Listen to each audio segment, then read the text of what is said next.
अवाम को सिर्फ 2000 रुपए का आसरा दिया, लेकिन हुकूमत की अपनी अय्याशियाँ अरूज पर हैं। वफाकी वुज़रा और वुज़राए मुमलिकत के लिए तनख्वाहों और मरात में गैर मामूली इजाफा कर दिया गया। तनख्वाहों के लिए 8 करोड़ 87 लाख रुपए मुख्तस कर दिए गए। तनख्वाहों और मरात की मद में 20 लाख रुपए की इजाफी रकम रखी गई है।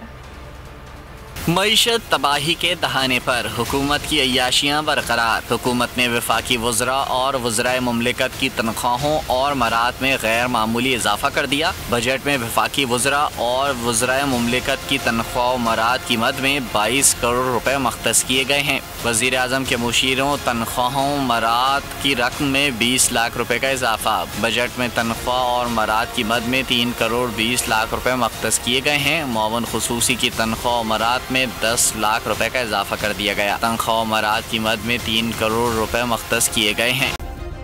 सब्सक्राइब करें और बेल दबाएं ताकि कोई खबर रह न जाए।